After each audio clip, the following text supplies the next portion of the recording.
Bonjour à tous. Bon, je pense qu'on va commencer et s'il y a d'autres personnes qui arrivent, ils nous rejoindront, en cours de présentation. De toute façon, on commence par, une petite intro. Je me présente, je suis, Morgane Brucco. Je suis chargée de la coordination, de l'animation et de la valorisation des résultats pour, le réseau Défi, pour la filière, grande culture et polyculture élevage. Donc je suis heureuse de vous accueillir pour, cet épisode 13 des webinaires du réseau Défi Ferme, la série de webinaires qui présente, les travaux et les résultats du réseau Défi. Avant de commencer, je voulais prendre un petit instant pour rappeler ce qu'est le réseau Défi, notamment pour celles et ceux qui ne le connaîtraient pas. Donc le réseau Défi est un réseau multipartenarial, financé dans le cadre du plan Ecophyto pour réaliser 2 missions. Dans un premier lieu, accompagner des agriculteurs et agricultrices dans leur démarche de réduction des produits phytosanitaires et également, dans leur démarche, de changement de pratique de manière, plus générale. Et dans un second temps, de produire des connaissances et des références appropriables sur les pratiques et systèmes de production à bas niveau d'utilisation des produits phytosanitaires, donc aujourd'hui, ces connaissances et ces références se construisent à la fois sur des essais de terrain et des retours d'expérience et sur la collecte de données techniques des systèmes de culture. À ce jour, le réseau est constitué de 2 000 agriculteurs et agricultrices volontaires engagés avec, des pratiques à travailler des pratiques agricoles avec l'objectif de réduire leur utilisation de produits phytosanitaires. Je viens de voir une petite question, les diapos viendront juste après. Là, on est sur juste une petite phase de présentation et ensuite chacune des intervenantes interviendra et présentera son diaporama. Hem, le réseau Défi compte aussi, en plus donc des 2 000 agriculteurs et agricultrices, qui sont engagés, 41 projets d'expérimentation qui testent et évaluent des systèmes de culture innovants utilisant les produits phytosanitaires en ultime recours. Le réseau est présent sur tout le territoire métropolitain et ultramarin et couvre l'ensemble des filières de production végétale. Il rassemble les principaux acteurs de la recherche et développement en agriculture. On a par exemple, pour en citer quelques-uns, le réseau des chambres d'agriculture, le réseau CIVAM, le réseau bio, les instituts techniques et les organismes de recherche tels que l'INRA et le CIRAD. Donc pour plus de détails, vous pourrez retrouver toutes les informations concernant le réseau Défi sur, la page internet, du site Ecophytopic, que vous aurez, dans le chat, à l'instant, et en description de la vidéo, sur le replay. D'ailleurs, on profite pour vous rappeler que vous pouvez retrouver, sur ce site toutes les productions du réseau, les fiches techniques, les différentes, vidéos, pages web et cetera, y compris la synthèse rédigée à l'occasion des 10 ans, du réseau qui démontrait la possibilité de réduire fortement l'usage des produits phytosanitaires à l'échelle de la France. De nouveau, vous retrouverez cette synthèse, en en lien, dans le chat. Et donc dans la série de webinaires, Défi Ferme, on revient sur les résultats de terrain qui permettent chaque jour de soutenir la démonstration qu'on peut réduire, l'usage des produits phytosanitaires à l'échelle de la France. Alors on va passer aux interventions, dans une petite minute, mais avant de laisser place aux interventions, petit point logistique. Vous pouvez poser vos questions dans l'onglet, Q&R qui doit apparaître, sur votre écran ou dans le chat. Et les intervenants prendront le temps d'y répondre après leur présentation, mais vous pouvez les poser tout au long des présentations, on les reprendra, à la fin. Je vous rappelle que ce webinaire est enregistré et sera rediffusé. Donc si vous trouverez, tous les liens qui ont été ajoutés dans le chat au fur et à mesure du webinaire, dans la description de la vidéo de la rediffusion. Donc passons maintenant au sujet principal. Nous accueillons aujourd'hui 2 ingénieurs réseau, de la filière grande culture et polyculture élevage, Mathilde Rudloff et Claire Georges. Donc le sujet du webinaire, est la mise en place des couverts végétaux, de l'implantation jusqu'à la culture suivante. Donc nous allons commencer avec, l'intervention de Mathilde. Mathilde, tu es, ingénieure réseau à la chambre d'agriculture des Hautes-Pyrénées et tu animes un groupe de 12 agriculteurs en céréales et polyculture élevage sur le secteur des coteaux des Hautes-Pyrénées. Le contexte pédoclimatique argilo-limoneux de cette région est à l'origine de problématiques d'érosion et de tassement du sol, qui sont donc des axes de travail prioritaires pour les agriculteurs de ton groupe. Vous pouvez, d'ailleurs retrouver tous les travaux du groupe de Mathilde sur la page Ecophytopic, dédiée. Le lien, sera dans le chat et en description de la vidéo. Donc les agriculteurs de ton groupe, ont choisi de tester plusieurs stratégies et leviers pour améliorer la structure et l'activité biologique des sols et notamment la mise en place de couverts végétaux en interculture. C'est de ce levier dont tu vas nous parler aujourd'hui, et plus particulièrement du choix et de l'implantation des couverts, au travers de l'exemple d'un agriculteur en particulier qui a mené des essais sur ton exploitation. Mathilde, je te laisse la main. Merci beaucoup Morgane. Bonjour à tous et merci de votre participation. Alors, je vais de suite faire un partage d'écran pour pouvoir afficher mon PowerPoint. Allez, si tout va bien, il sera ici en grand format. Alors du coup, donc effectivement, comme l'a dit Morgane, on a beaucoup travaillé, au sein du groupe Défi, sur la mise en place de couverts végétaux. Donc, je vous ai mis, ici sur cette première slide un sommaire, hein, finalement pour, structurer un petit peu la présentation. Je vais très rapidement vous présenter, les problématiques, du groupe, Défi et leur système de culture et ensuite, j'ai fait le choix de faire un focus un peu chez un agriculteur, que j'ai accompagné et qui souhaitait particulièrement travailler sur, la mise en place de couverts. Donc c'est un agriculteur moteur du groupe, donc on a pu mettre en place, des essais, sur 2 ans et on va continuer, sur plusieurs années la mise en place d'essais, de couverts en interculture. Pendant l'accompagnement, on est vraiment parti de la base pour essayer de définir, l'objectif, de la mise en place de couverts sur son exploitation, puisqu'il avait, des objectifs, bien particuliers. On a ensuite, essayé de déterminer les avantages agronomiques du couvert et plus particulièrement de la mise en place d'un mélange de couverts en interculture. Et ensuite, on a essayé de travailler sur les contraintes climatiques et sur le choix des espèces, voire des variétés de couverts. Et à la dernière partie là, de cette présentation, je vous ferai un petit focus sur l'implantation. Donc les outils utilisés, pour la mise en place du couvert, l'impact économique. Là, on n'a pas fait d'essais à proprement parler, mais ça fait partie des essais prochains qui vont être mis en place chez, cet agriculteur. Donc comme je le disais, une petite slide, simplement de remise, au contexte. Donc je suis en Hautes-Pyrénées, donc proche de Tarbes. Moi, mon secteur, je travaille sur, les coteaux, donc nord-est, des Hautes-Pyrénées.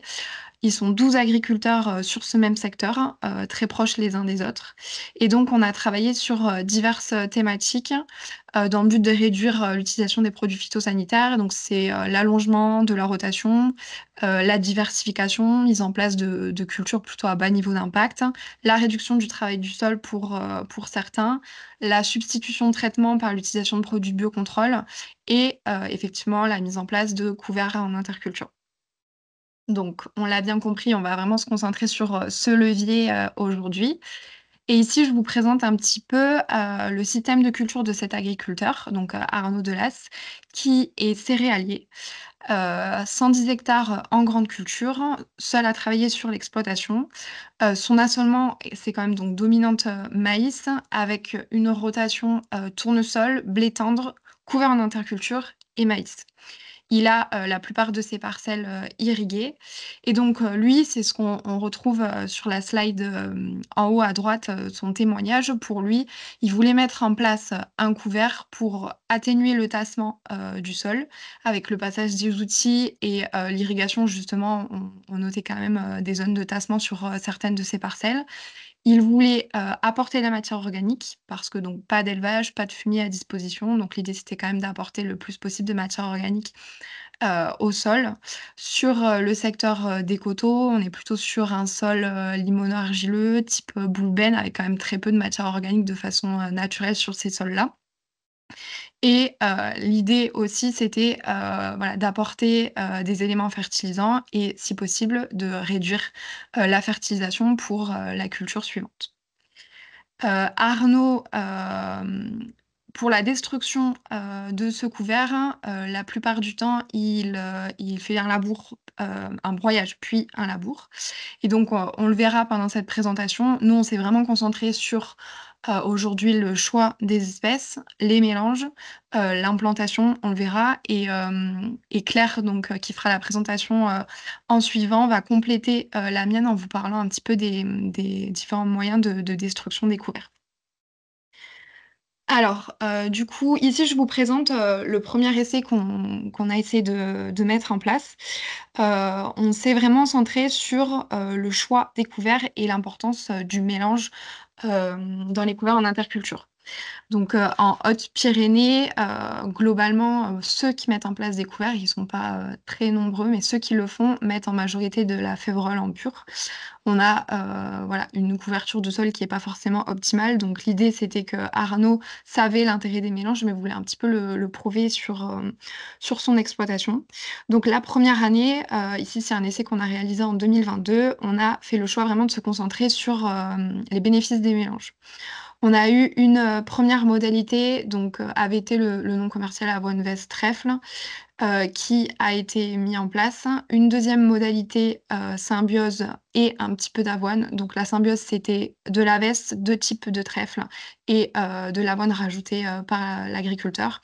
Et une troisième modalité, symbiose, donc toujours une veste, 2 trèfles, Viking, qui était donc de la navette, de la facélie, radis fourragé et un petit peu d'avoine.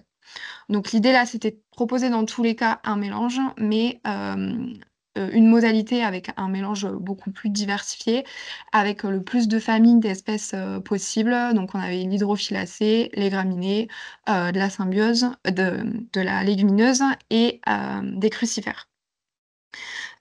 Ici, l'idée, c'était vraiment, d'aller travailler sur ces objectifs de, comme on le disait, hein, de structure, de sol. Donc essayer de jouer sur, différents systèmes, racinaires à la fois pivotants, fasciculés et de travailler, sur un engrais vert finalement pour, améliorer, la fertilité, biologique et apporter des éléments, nutritifs, au sol. On le remarque là sur cet essai que donc, la modalité qui a permis une meilleure couverture de sol, c'était effectivement celle qui, avait un mélange, je dirais, le plus diversifié. Donc on est tombé, sur, le mélange symbiose Viking avoine à 4,1 tonnes de matière sèche par hectare. Donc pour rappel, c'est, navette facélie, radis fourragé et légumineuses avec de l'avoine. Hem, on a fait, donc des tests, que vous connaissez, hein, la méthode, MERCI, pour, nous permettre d'estimer, la biomasse et d'estimer la restitution en NPK. Donc là, pour le coup, les résultats étaient assez évidents.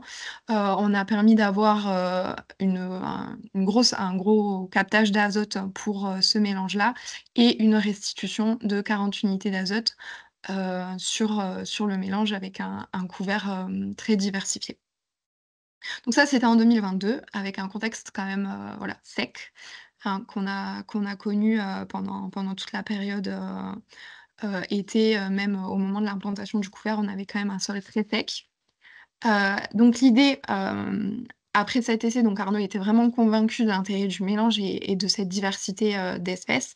L'idée, c'était, ensuite de travailler sur, quel choix d'espèces. Maintenant, je sais que le mélange fonctionne, quelles sont les espèces que je choisis, voir quelles sont les variétés que je choisis.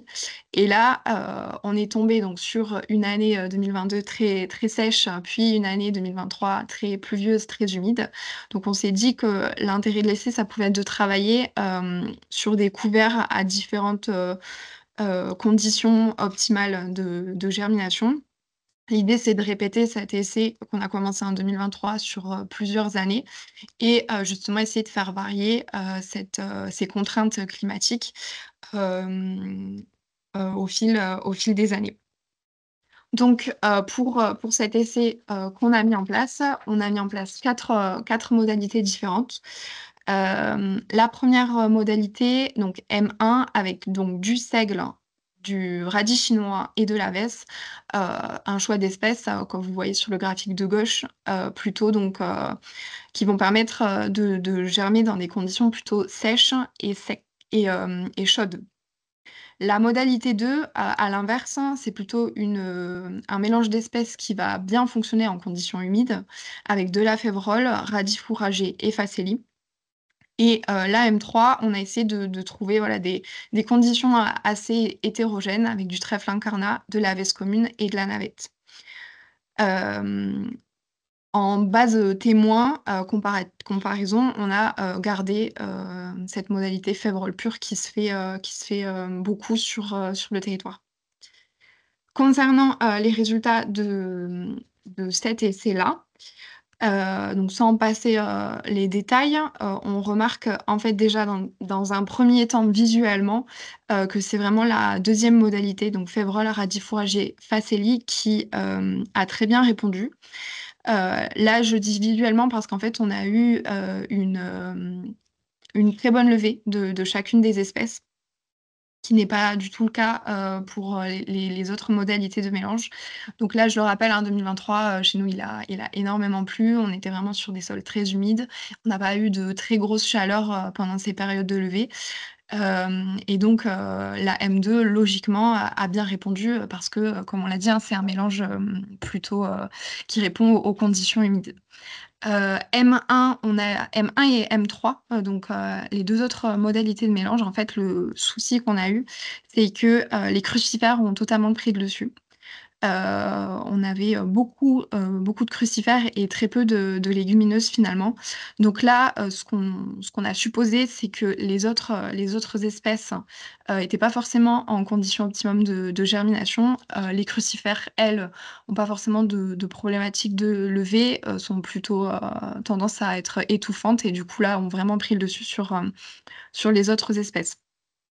Donc on s'est retrouvé avec, une biomasse finalement assez identique, peu importe le mélange. On voit quand même, dans ces résultats l'intérêt du mélange en comparaison avec, la févrole pure.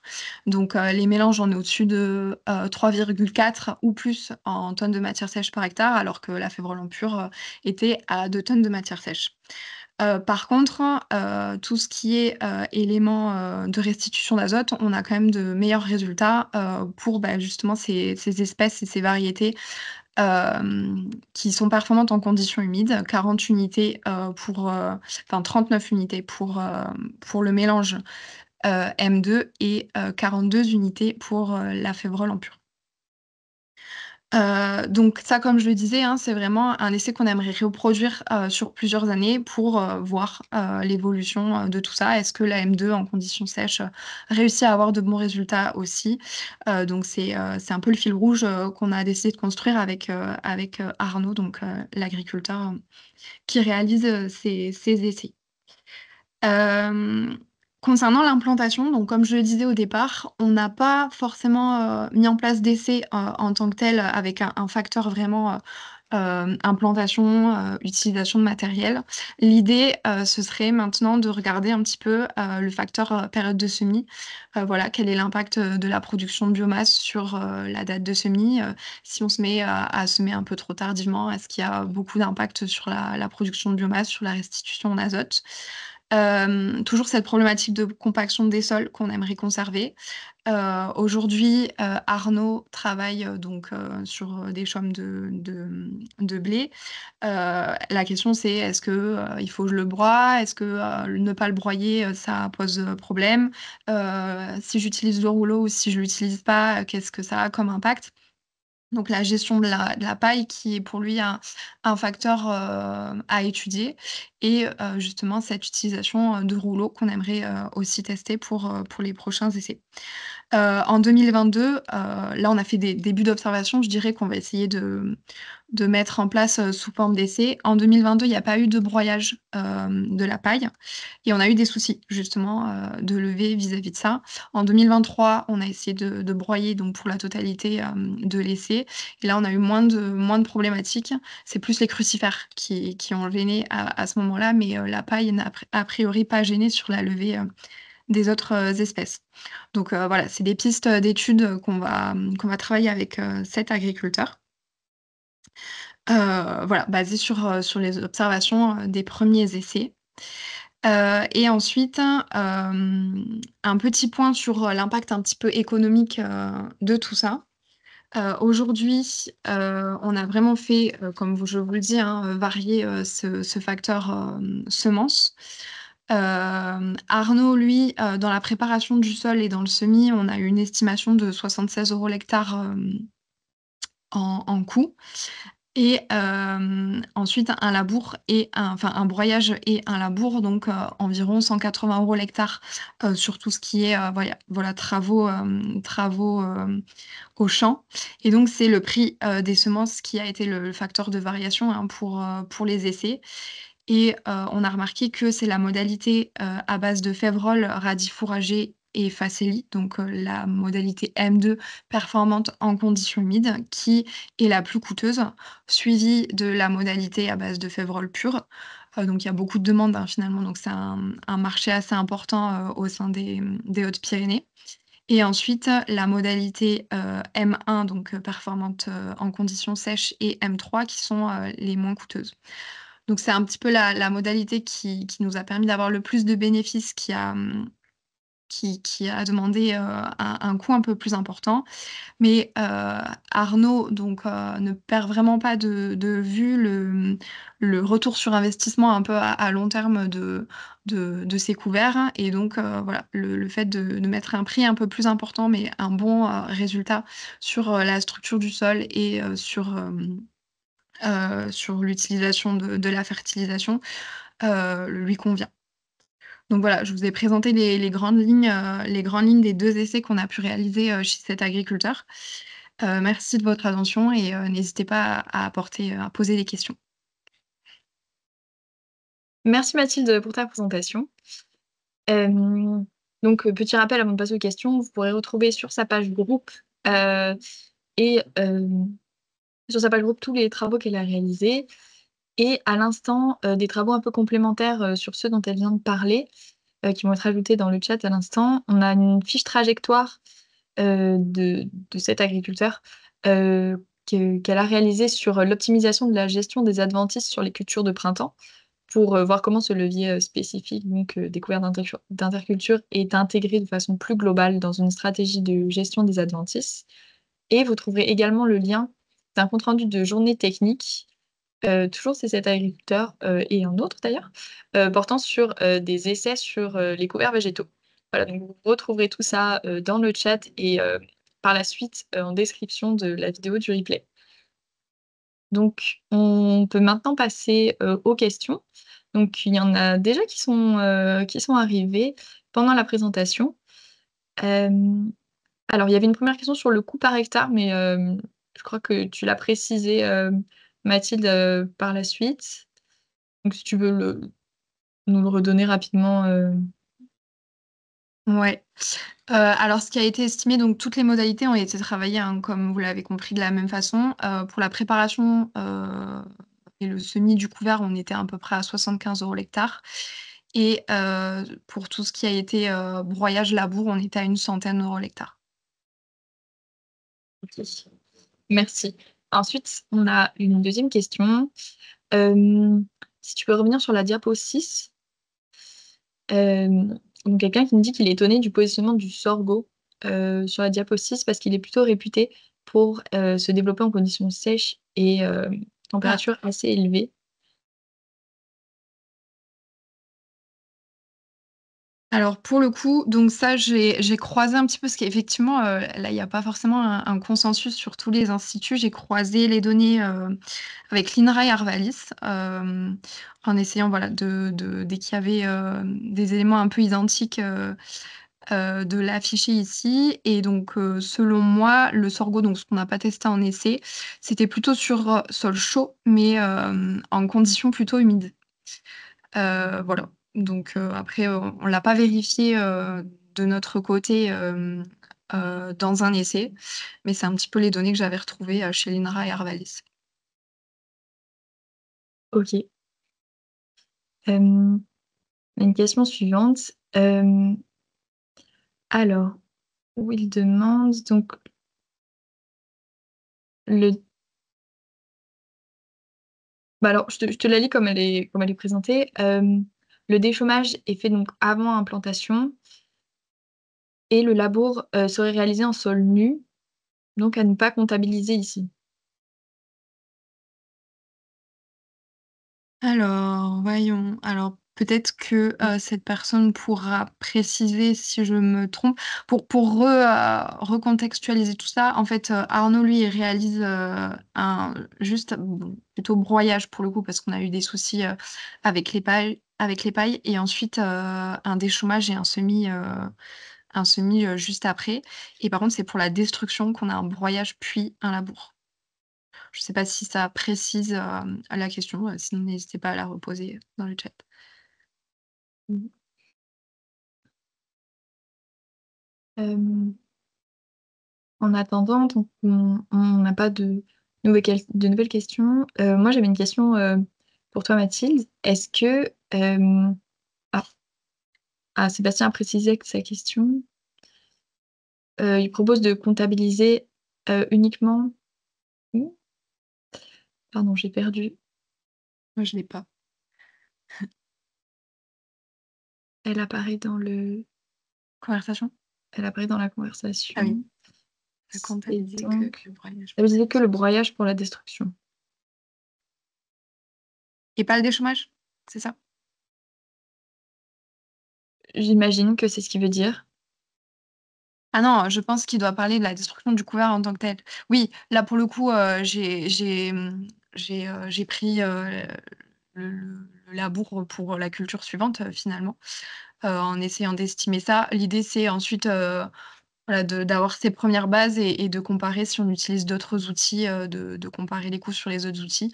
Là, comme je le disais, aujourd'hui, on n'a pas du tout étudié le type de destruction, du couvert avec, dans l'idée d'utiliser peut-être d'autres outils, que le labour et d'éviter, 2 passages. Oui, en OK, sol, oui, il ferait aussi un labour, ouais, tout à fait. Mmh mh. OK, bon. Merci Mathilde. Hem, une nouvelle question, heu, quelle est la différence entre les mélanges AVT et symbiose plus avoine? Ouais, alors, l'AVT, on avait une espèce, par famille, donc avoine non, on avait avoine, veste, trèfle, donc 2 légumineuses et 1 graminée. La symbiose, en fait, on avait, plusieurs types de vesses et plusieurs types de trèfles. Donc on avait pour le coup une diversité dans les légumineuses beaucoup plus importante. Donc souvent des estimations de restitution d'azote un petit peu plus importantes que l'AVT, conventionnel. Donc l'idée, c'était vraiment de comparer, la diversité de la légumineuse entre, un AVT un peu simple, avec peu de légumineuses et de la symbiose où pour le coup, on avait quand même plus de légumineuses. OK, merci. Hem, on a une nouvelle question, de Mathieu qui nous dit, «Il y a 3 ans, Agrotransfert avait travaillé sur le choix des espèces découvertes et leur conclusion était que plus il y a d'espèces en mélange dans le semis et plus on a de chances de semer une espèce qui est adaptée au contexte de l'année et donc qu'il vaut mieux, semer diversifié pour avoir, plus de chances de développer une forte biomasse». Et est-ce que tu observes la même chose, sur tes essais? Est-ce que tu préconises, la même chose? Ouais, alors pour le coup, c'est un petit peu les résultats, on va dire ces résultats-là, chez nous, ils se sont confirmés, pour le premier essai. Hem, il y a effectivement des tendances qui se retrouvent, nous bon, dans notre, secteur, on jure un peu que par, la févrole qui quand même a tendance à tout le temps bien répondre, aux conditions, climatiques. Donc pour le coup, c'était effectivement l'idée de semer et diversifier pour aller regarder, quelles autres espèces pouvaient bien répondre, à ces conditions-là. Et le deuxième essai qu'on a réalisé, ce que je disais, on aimerait le faire sur plusieurs années pour voir si dans le temps, il y en a une qui va ressortir, une ou plusieurs finalement, qui vont ressortir et qui vont répondre, un peu toutes les conditions climatiques, qu'on peut retrouver. OK. On n'a pas de nouvelles questions dans le chat, mais moi j'en avais eu une dernière. Est-ce que, au cours des essais, tu as une idée des économies d'engrais qui ont pu être réalisées, grâce aux restitutions, NPK découverts? Ouais, alors, on a essayé d'estimer ça, donc on l'a estimé plutôt pour, le deuxième essai que je vous ai présenté. Hem, alors peu importe les résultats enfin peu importe les différentes modalités, pour le coup, ce qui a été estimé, c'est que les restitutions en NPK, sur une base de à peu près 2 euros l'hectare en unité d'azote, et on a estimé à peu près 1,5 en P et en K, ça permettait quand même de couvrir l'implantation, voire la destruction du couvert. Après, il y a des modalités qui ont mieux répondu. Là, on a pris en compte, hein, le prix de la semence, le prix de la mise en place du couvert, de la destruction. Il y a des essais, en termes d'économie, d'engrais qui ont mieux répondu, donc la modalité numéro 2, qui est de mémoire, celle, alors voyons. La 2, févrole, radis fourragers et facélie. Même si le coût de la semence était plus important, comme je le présentais à la toute fin, le fait qu'il y ait une restitution d'azote, et de P et K beaucoup plus importante, on avait une économie d'engrais, un peu supérieure. OK. Après, Arnaud n'est pas encore à ce stade de se dire, «OK, je vais économiser mon engrais. Je sais que mon couvert m'a donné tant d'unités, je vais Mmh. essayer de réduire, tant d'unités sur, la fertie du maïs suivant». Donc ça, c'est pareil, un petit frein, un petit blocage de prise de risque, hein, finalement, Oui. qui est encore à travailler. OK. Et bon, je prends une dernière question. Ah, alors on a une remarque, de Sébastien sur le sujet, heu, qui me dit Moi, je les ai pas ah les oui, que pour, heu, le PEK, il s'agit que d'une remobilisation, contrairement à l'azote, pour compléter, ouais. ce que tu viens de me dire. Et et donc bon, la dernière question de Mathieu, puisque c'est un peu en lien, donc au-delà de cet avantage-là, est-ce qu'il y a un effet qui a été observé sur, les couverts d'adventices suite à l'utilisation des couverts en interculture? Alors là, pour le coup, on a fait des comptages un petit peu au fur et à mesure, de l'implantation du couvert d'adventices. Bon, c'est assez fastidieux comme boulot. D'un point de vue, vraiment résultat significatif, on voit vraiment une différence, justement de févrole pur, où là, on sait quand même qu'on n'a pas une capacité, de couverture de sol, très importante. Par contre, pour les mélanges, on n'a pas noté de grosses différences, sauf s'il y a eu des soucis de levée, comme la première année avec la contrainte de la paille, où là, effectivement, du coup, les Mmh. adventices, elles ont pu, s'implanter. Mais sinon, pas de différence sur, les différents mélanges, ouais. OK. Et par rapport aux témoins? Témoin févrole, du coup, c'est ça? Enfin, oui, Ou témoin, ou témoin sol nu? témoin s'il y avait pas eu de Nous, on a eh oui, utilisé, témoin févrole en pur. oui, Après, on avait oui, notre OK. petit témoin sol nu pour les reliquats et cetera. Voilà, évidemment, un sol nu, Mmh. là, on avait une différence. On avait une différence sur, la févrole en pur, mais par contre, entre les mélanges, pas de Oui, différence notée, ouais. OK. Bon, merci beaucoup, Mathilde. Donc on va Merci à peut-être, vous. passer à la suite, mais si vous avez encore des questions pour Mathilde, n'hésitez pas à la contacter. Vous aurez, si vous avez ses contacts, sur sa page groupe, Écophytopique dont le lien a été partagé, un peu plus tôt. Donc, Merci. maintenant nous allons passer, à la suite de l'intervention avec, Claire Georges, qui est ingénieure réseau dans le groupement d'agriculture biologique, Les Bio du Gers. Donc Claire, ton groupe se compose de 12 agriculteurs, entièrement en agriculture biologique et orientés vers l'agriculture biologique de conservation, hem, qui sont, principalement des céréaliers. Oh, excusez-moi. Hem Donc, les agriculteurs de ton groupe ont un objectif commun qui est d'améliorer, la fertilité de leur sol avec des systèmes bas intrants et pour cela, ils s'orientent vers l'agriculture biologique de conservation qui s'appuie sur, les mêmes piliers que l'agriculture de conservation des sols, une couverture maximale des sols, une grande diversité de végétaux et une utilisation minimale du travail du sol, le tout dans le cadre de l'agriculture biologique. Donc de nouveau, vous pouvez retrouver tous, les travaux, du groupe de Claire, sur sa page groupe dont le lien, va être ajouté dans le chat et donc un levier central de cette démarche, pour les agriculteurs de ton groupe, c'est les couverts végétaux Et tu vas nous en parler aujourd'hui et plus particulièrement, tu vas prendre la suite de Mathilde et nous parler de la destruction des couverts jusqu'au semis de la culture suivante. Je te laisse la main, Claire. Ça marche. Merci Morgane. Bonjour à tous. Donc, je vais vous partager ma présentation tout de suite. Tac. C'est bon, Morgane, tu confirmes qu'on voit la présentation? Oui, c'est nickel. Impeccable, merci. Oui, donc bonjour, Claire Georges. Donc je vais commencer déjà par vous présenter un petit peu le groupe que j'accompagne et son contexte qui est très proche de celui de Mathilde.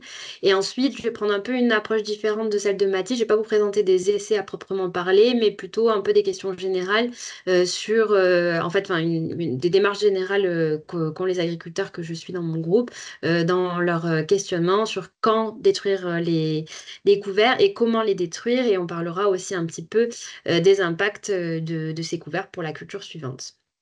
Donc j'ai repris un petit peu le même format que Mathilde pour vous présenter le groupe. Donc c'est un groupe existant depuis 2016, mais qui a été quasiment entièrement renouvelé en 2021 avec aussi mon arrivée. Donc on va se concentrer plutôt sur les résultats de 2021 aujourd'hui. On est dans le département voisin de celui de Mathilde et on a un territoire assez similaire puisque ils sont dans la zone de Coteaux, dans le nord-est du département, et c'est vrai que c'est assez similaire de par chez moi. On a aussi des coteaux argilo-calcaires, mais aussi quelques plaines boulbènes un peu plus limono-argileuses, avec des exploitations de taille moyenne aux alentours de 100 hectares. Chez moi, on est plutôt, en tout cas dans le groupe, avec des céréaliers purs, sans élevage, et voilà, des faibles potentiels de sol. La spécificité de ce groupe, c'est que c'est un groupe 100% bio, donc qui n'est pas totalement atypique dans le Gers, puisque c'est le premier département bio de France avec un quart de la SAU en bio. Donc par contre, on est répartis sur tout le département, donc on a quand même des exploitations assez différentes et variées, mais le point de ralliement de ce groupe, c'était la question de la fertilité des sols. Dès le départ, il y a eu un constat partagé de manque de matière organique et d'azote dans ces systèmes en bio et un bas niveau d'intrants. Et donc, on s'est penché dès le départ, on a fait une série d'analyses de sol complètes sur toutes les exploitations du groupe et on s'est posé les questions de qu'est-ce qu'on pouvait faire pour aller vers une amélioration de cette fertilité des sols. Et c'est les couverts qui ont remporté tous les suffrages parce qu'ils cochaient à peu près toutes les cases. Donc, l'objectif était de nourrir le sol et ses habitants avec l'apport de matière organique non compostée qui va plus stimuler la vie du sol, donc à travers les engrais verts, et de protéger son sol et ses habitants, donc à travers la limitation du travail du sol et une attention particulière à la structure, donc voilà, très en lien avec les objectifs de l'agriculture bio de conservation. Donc, pour aller directement dans le cœur du sujet, une question centrale qui se pose à la suite de l'implantation, du choix des couverts et de l'implantation qu'a présenté Mathilde, c'est quand détruire. Donc là, je vous présente un petit peu le contexte de la campagne 2024. Donc, avec une date de semis découvert autour du 3 octobre et une date de destruction autour du 7 avril. Donc c'est important de le repréciser parce que c'est vrai que c'est des contextes où les couverts sont vraiment très typés hiver avec une implantation qui commence entre début septembre et mi-octobre et une destruction assez tardive par rapport à ce qu'on peut voir dans d'autres coins de France. Et on a donc des temps de pousse qui sont relativement longs, entre 5 mois et demi et 7 mois de pousse. Donc forcément, on va pas forcément être sur les mêmes espèces et les mêmes techniques de destruction. Souvent, on entend parler de destruction à travers le gel, qu'on compte sur le froid. Et chez nous, c'est pas quelque chose qu'on va envisager puisqu'on est sur une destruction de printemps, clairement. Donc le premier message que je voulais faire passer en vous montrant un peu ces dates, c'est de ne pas se fier aux dates, parce que donc ça, c'est les dates de cette campagne particulière. Mais c'est une des premières choses qu'on a vues avec le groupe, c'est que selon les années climatiques, on allait avoir des conditions très différentes et qu'il valait mieux se poser les bonnes questions que de réfléchir à une date qui ne serait pas adaptée d'une année sur l'autre. Et on le voit bien depuis 2022 qu'on a commencé à faire ces suivis de couverts, on a eu quand même des conditions très différentes. Donc là, je vous présente un schéma qui nous a été présenté par Terre Innovia et je voulais attirer votre attention un peu sur les les facteurs qui nous tiennent particulièrement, enfin, on va particulièrement se poser des questions par chez nous. En année sèche, ça va être en particulier la gestion de l'eau. C'est aussi vrai en année humide, mais c'est particulièrement vrai en année sèche. Parce qu'un couvert très développé, on va avoir des objectifs de développement de couvert à 4 tonnes de matière sèche par hectare à peu près. Et parfois, on va avoir plus. Et au printemps, ce type de biomasse, avec des couverts bien développés, vont pomper énormément d'eau dans les sols. Et on a un gros risque d'assèchement de la surface pour la culture suivante et donc après de rater son implantation. Ça a été un peu le risque en 2022 sur lequel il a fallu être très vigilant. Et ensuite, en année humide, on va plutôt, donc comme cette année, l'année précédente, c'est plutôt la montée à graines des adventices qui va déterminer le moment aussi de destruction du couvert.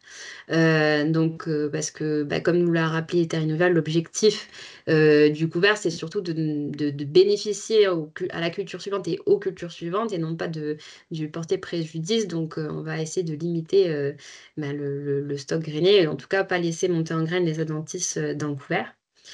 Et il y a un troisième point important, c'est la gestion des résidus.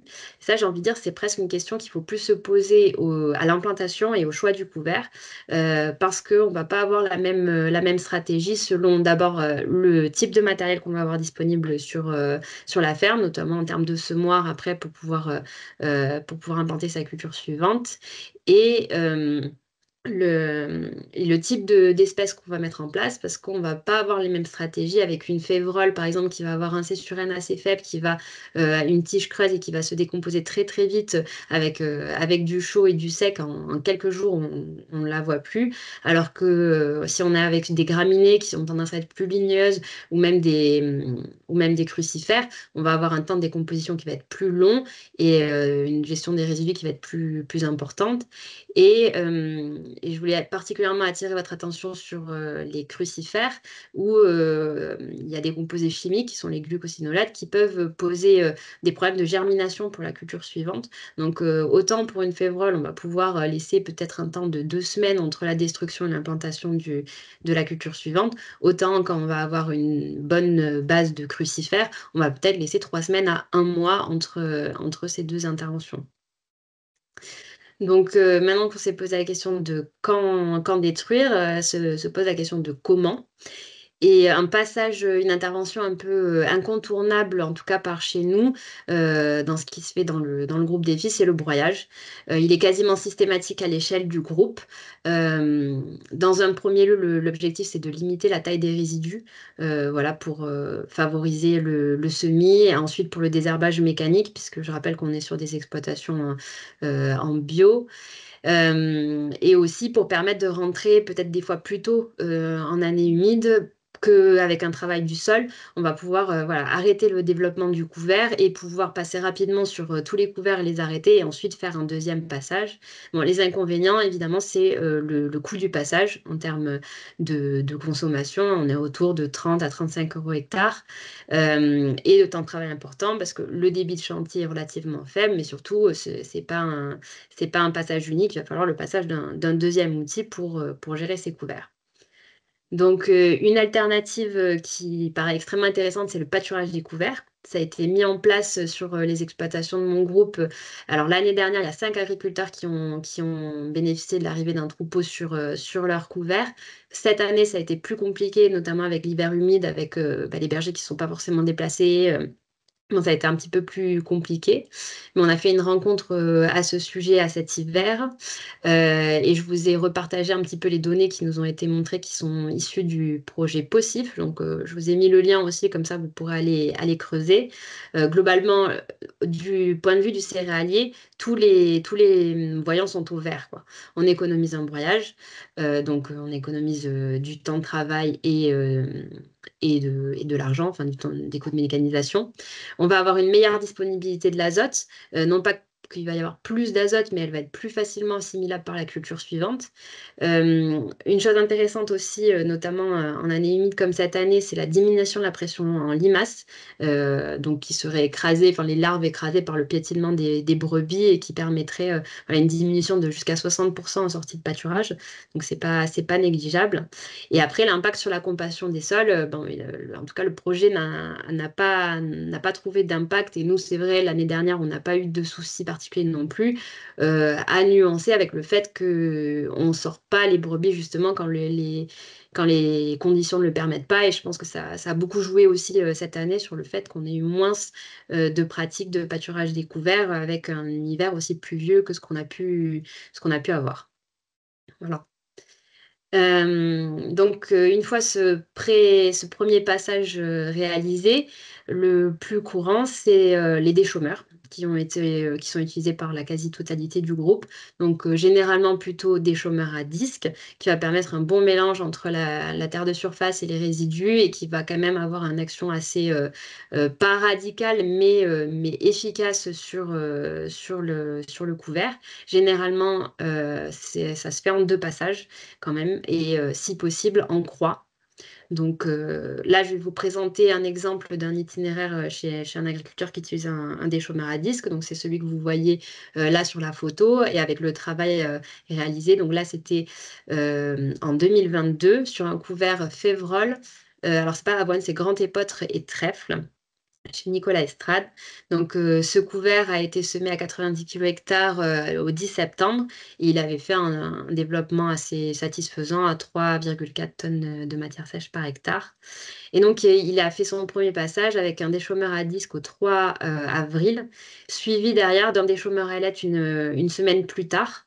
Donc, lui a par exemple pas la possibilité sur cette parcelle de passer en croix avec le déchômeur à disque à cause de la pente. Donc, il est plutôt parti sur un autre outil. Et après, une préparation de sol classique avec un vibro et une herse rotative avant son semis de soja. Un autre exemple ici avec un déchômeur à dents. Alors, dans le cas de cet agriculteur, il utilise uniquement un déchômeur à dents comme un scalper, alors il est équipé d'ailettes, mais il est dans un contexte un peu différent, c'est-à-dire qu'il est en plaine avec des sols plutôt limono-argileux plus légers, et donc il peut passer directement avec cet outil-là. Donc là, je vous ai donné le cas aussi en 2022 d'un couvert de Vesse commune semé à 35 kg/hectare au 20 octobre, qui avait fait un développement assez extraordinaire de 7 tonnes de matière sèche par hectare. Il était vraiment très, très développé. Donc il y a quand même eu un premier coup de broyage au 1er avril. Et ensuite, il a enchaîné sur 2 scalpages à 1 semaine d'intervalle. Donc là, on était en 2022, donc des conditions printanières très séchantes. Donc pas trop de soucis derrière de repousse et de repiquage, et derrière une préparation à la herse rotative avant les semis de tournesol. Donc là, je vous ai présenté 2 exemples de destruction de couverts qui se font avec du matériel qui était déjà disponible sur la ferme avant même de mettre en place des couverts. Et je voulais vous présenter ce 3e cas chez Benoît Serin à Saint-Araille, où là, il y a eu un investissement matériel spécifique à la destruction des couverts. Donc d'abord, je voulais vous présenter un petit peu le contexte pour que voilà, vous compreniez bien d'où vient cet investissement. Donc on est sur une exploitation d'une centaine d'hectares en bio, dont une vingtaine d'hectares irrigables. Les sols sont limono-argileux, donc il a aussi des terres de coteaux argilo-calcaires, mais majorité limono-argileux. Et le type de culture, on a du blé févrole, il y a aussi du blé en pur, du triticale, du soja, tournesol, et cette année un peu de pois chiches et de lin sur quelques hectares pour tester. Et donc cet agriculteur, depuis 2019, il couvre 100% de ses intercultures longues et courtes, donc grâce aux couverts végétaux, qui font vraiment partie intégrante de sa stratégie, et c'est un pilier de la fertilité du système. Il n'a quasiment pas d'apport de matière organique autre, il a un peu de fumier avec les canards, mais c'est assez négligeable par rapport à la surface. Donc il mise énormément sur les couverts. Et donc, il y a à peu près chaque année un tiers de couverts d'été, un tiers de couverts d'hiver, un tiers de couverts à la volée qui sont en fait des trèfles violets semés dans les céréales à paille. Et donc, chaque année, il a 30 à 40 hectares de couverts d'hiver à détruire. Et donc, depuis 2 ans, il s'est équipé d'une fraise rotative Pourquoi cet outil en particulier? Les 2 avantages principaux, c'est que c'est radical et précis, donc ça scalpe vraiment toute la végétation à une hauteur très superficielle, entre 3 et 5 centimètres et c'est assez radical. Il y a un très fort regroupement et en un seul passage, ça lui permet de vraiment gérer sa destruction. Et l'idée, là-dedans, c'est qu'il fait quand même pas mal de soja et qu'il voulait mettre des graminées, dans ses mélanges de couverts. Et donc investir dans cet outil lui permettait d'avoir plus de flexibilité dans ses mélanges et dans le choix de ses espèces pour aller vraiment, selon ses objectifs. Donc le coût de l'investissement, mais il l'a acheté en copropriété avec un voisin à hauteur de donc là, c'est une célie en 3 mètres, ça lui coûtait 16 800 € et après, il y a en termes de consommation, c'est quand même assez important. On est autour de 20 à 30 litres, hectare avec un débit de chantier qui est pas énorme, mais ça lui permet de passer en une seule fois et au bon moment, dans le bon créneau. Donc ça, apaise énormément ce moment un peu de rush, de destruction des couverts parce que, bah, depuis qu'il a investi dans cet outil, on a eu deux printemps très pluvieux où les créneaux de passage étaient finalement très limités. Voilà.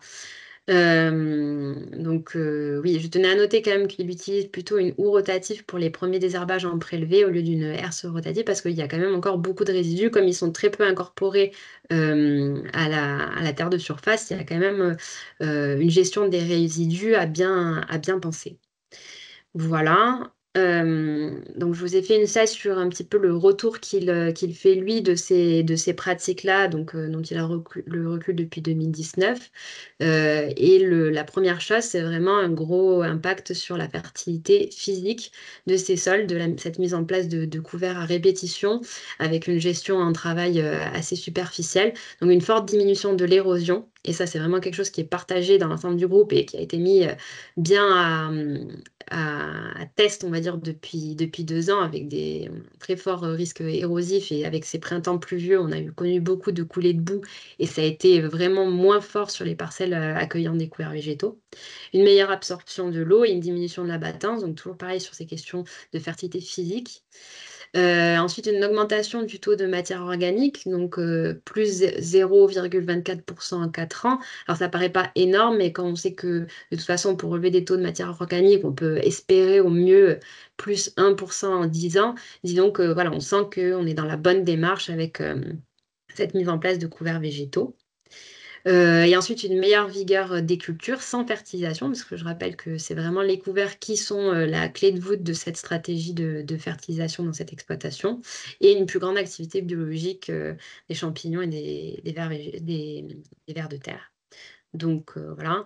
Et j'ai repris ici en quelques lignes un peu ce que dit la littérature sur l'impact des couverts et sur la culture suivante et les cultures suivantes, parce que c'est vrai que c'est plutôt quand même une stratégie globale qui se regarde pas uniquement par rapport à l'impact sur la culture suivante.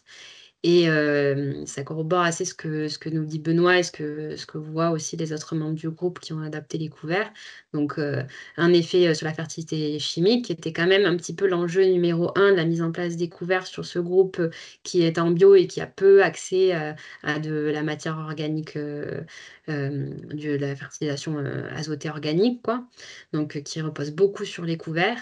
Une fertilité biologique avec une stimulation de la vie du sol et une contribution au stockage de carbone, avec des coefficients d'humidification qui seraient plus importants sur ces matières de couverts végétaux. Donc ça, c'est un peu ce que nous a appris les différentes formations et analyses de sol qu'on a fait au démarrage du groupe et qui ont aussi orienté notre choix sur cette stratégie couvert. Et enfin et surtout, la fertilité physique avec un fort impact sur la structure. Alors, c'est pas tellement que les couverts permettent de décompacter ou d'améliorer une structure d'un sol tassé et compacté. Par contre, ça permet de conserver une bonne stabilité des agrégats. Ça permet de maximiser voilà, l'infiltration de l'eau et, et ça participe au développement des micro- et mésoporosités à travers le développement des racines et tout ça, qui est assez essentiel dans la bonne gestion de l'eau dans le sol, qui est vraiment un enjeu très important chez nous, que ce soit en termes d'excès d'eau comme de sécheresse, quoi. Voilà. Donc, pour conclure, on est en train de faire un bilan de 3 ans de suivi de couverts végétaux à l'échelle de notre groupe, donc sur une dizaine de fermes. Et donc, ce sera disponible bientôt, là, je pense d'ici la fin de l'été sur la page Ecophytopic. Voilà, donc j'en ai terminé. N'hésitez pas à poser des questions si vous en avez. Merci. Merci beaucoup, Claire. Donc, comme elle le disait, pour en savoir plus sur ses travaux, vous pouvez aller sur sa page Ecophytoptique. Et là, on va ajouter tout de suite dans le lien du chat, déjà le lien sur le projet possible sur le pâturage découvert, parce que je ne pense pas que vous ayez ensuite accès au lien sur le diapo dans dans le replay. Également, donc, le bilan découvert de l'an dernier qu'elle a réalisé avec son groupe. Également, une vidéo qui traite de la destruction mécanique des couverts en agriculture biologique de conservation. Et enfin, un jeu qui a été imaginé par toi, Claire, si je ne dis pas de bêtises. Oui. C'est bien ça, ouais, pour travailler avec les agriculteurs sur les mélanges d'espèces dans les couverts. Donc, il y a tout le matériel pour reproduire ça si ça vous intéresse. Donc voilà, vous retrouverez tout ça dans le chat ou dans la description de la vidéo du replay. Donc, à nouveau, on va passer aux questions. Vous pouvez poser toutes vos questions dans l'onglet questions et réponses. Mais il y en a déjà quelques-unes qui sont arrivées pendant la présentation. Donc, la première, donc au début, tu dis que vous faites une implantation des couverts assez tardive. Est-ce que c'est à cause des chaleurs d'été pour esquiver les chaleurs ou est-ce qu'il y a un autre objectif derrière? Oui, oui, c'est totalement ça. C'est parce qu'en fait, souvent, on n'a vraiment pas d'eau en fait sur l'été. Donc, généralement, on voit souvent sur les itinéraires de couvert des implantations tout de suite après la moisson des blés, donc début juillet directement au-dessus de la batteuse. Ça peut se faire de manière opportuniste. Généralement, ça se fait avec du sorgho fourragé, en tout cas en base. Et par exemple, dans l'exemple de Benoît Serin que j'ai montré, il essaye de le réaliser chaque année, mais on a peu de taux de réussite. On est plutôt sur des réussites de une année sur 4, une année sur 5. Donc, c'est quand même assez risqué. Alors que les couverts vraiment typés hiver fonctionnent bien chez nous. Donc, c'est quand même la pratique la plus répandue, même si, comme disait Mathilde, c'est pas non plus extrêmement répandu encore la mise en place de couverts. Mais on est plutôt sur des semis qui suivent en fait les toutes premières pluies qu'on va avoir fin août, début septembre. Il va falloir quand même une bonne pluie pour réhumecter un petit peu les sols qui ont été vraiment asséchés pendant l'hiver. Et ensuite, on peut imaginer retravailler et semer. Mais avant ça, ça va être vraiment, vraiment compliqué. Voilà. Et c'est vrai que ça explique aussi cette tendance de couvert à base de févrole. Non seulement c'est effectivement un couvert assez facile et qui réussit à tous les coups, mais on est aussi sur des dates d'implantation plus tardives et on va pas être tout à fait sur les mêmes espèces que ce qu'on peut voir dans d'autres territoires. OK. On a une seconde question qui est que donc, quand tu parlais du pâturage des cultures intermédiaires, apparemment ça peut être problématique lors des contrôles de la PAC, parce que c'est des surfaces qui sont pas déclarées par l'éleveur. Donc est-ce que tu sais si ce mode de gestion, ça peut être, déclaré ou intégré réglementairement, par la direction départementale territoire ou, par l'agence des services de paiement de la PAC? Alors, moi personnellement, je sais pas, je sais que c'est les questions réglementaires sur tous ces systèmes qui voilà, essayent de conjuguer enfin, le pâturage sur des surfaces additionnelles et tout, c'est travaillé par des projets. Alors, je pense que Possif, c'est peut-être pas le cas, mais il y a Interagit Plus qui continue de travailler sur les complémentarités, élevage, culture, qui doit avoir des billes là-dessus, parce que je sais qu'effectivement, ça a pu poser des questions. Nous, on n'a pas eu de problématique là dans les 2 hivers écoulés sur ça. Et c'est vrai que cet hiver, on a rencontré un berger sans terre qui a l'habitude depuis, ça fait 4-5 ans, qui parcourt un petit peu le département l'hiver pour pâturer les couverts, que ce soit chez les vitis ou chez les céréaliers, ça se passe bien. Mais je ne sais pas exactement oui, quelle peut être la problématique rencontrée. Je pense que ça a été travaillé à travers Interagit Plus. OK. Hem, Encore une question, on va en prendre quelques-unes. Donc, est-ce qu'il n'y a pas des problèmes de limaces et ou de rongeurs sur la culture suivante, surtout quand les printemps sont pluvieux? Si cette année, on a eu ce souci-là, mais j'ai envie de dire que c'est difficile de l'imputer directement au couvert. Alors, on n'a pas fait de comptage pour comparer, mais on a eu des problématiques limaces là, ce printemps, autant sur des parcelles qui n'étaient pas couvertes et des parcelles qui étaient couvertes. Enfin, voilà. Après, je suis sur des groupes qui travaillent en non-labour, donc ça peut peut-être aussi jouer, mais on a eu des grosses problématiques cette année, effectivement. Donc, on a été assez intéressé par ces données du projet possible sur l'intérêt du pâturage découvert sur la limitation de la pression limace. C'était assez intéressant. Mais c'est vrai qu'on a eu des soucis autant sur la culture suivante et aussi à l'implantation en fait découverte cette année. On a eu pas mal de pertes, notamment des légumineuses. On a tendance à essayer de remplacer au maximum la févrole dans les mélanges par des légumineuses à petites graines. Euh, Notamment parce qu'on a des problèmes maladies sur févrole qui sont quand même assez embêtants et généralisés par chez nous, hein, parce que la févrole a été très présente autant en tant que culture qu'en tant que couvert.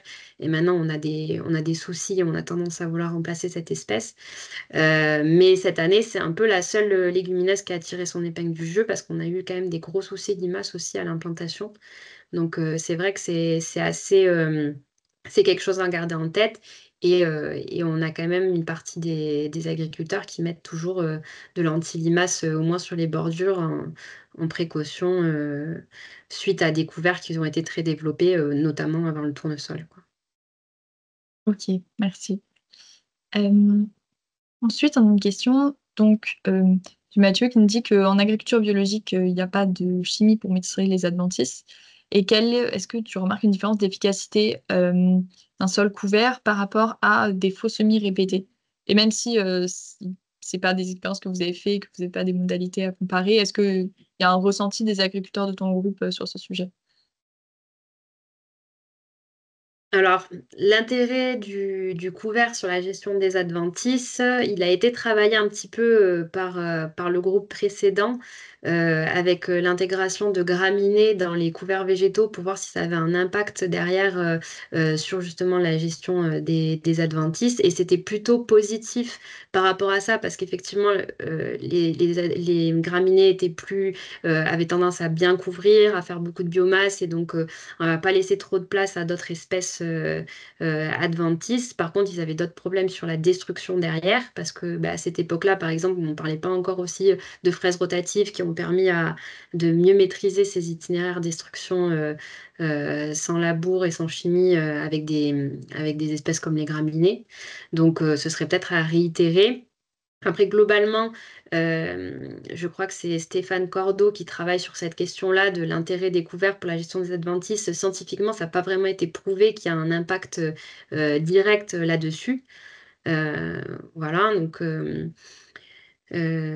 que dire d'autre? Après, c'est vrai qu'il y a quand même un enjeu par rapport à l'implantation des couverts qui est très important parce que, en fait, couvert, pas couvert, des fois aussi, il y a aussi l'homogénéité du couvert parce qu'on l'a vu cette année particulièrement où les semis ont été faits globalement dans le sec et puis après se sont pris énormément d'eau. On a eu des levées très hétérogènes avec des pertes de pieds dues aux excès d'eau, à la chaleur.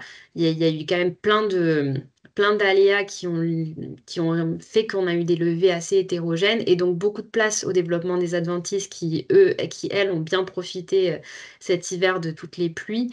Et c'est vrai qu'on s'est retrouvé quand même avec des couverts globalement sales cette année, même en ayant implanté, même en ayant implanté une couverture du sol. Donc, voilà, Mhm. c'est un peu ambivalent, enfin, parce que soit on va avoir un couvert très développé qui a bien pris la place et qui laisse pas de possibilité aux adventices, et c'est aussi possible d'en avoir dans le couvert. Donc voilà, il y a aussi Ok. un enjeu à les détruire au bon moment, mais pas laisser grainer, parce que ça peut poser problème après derrière.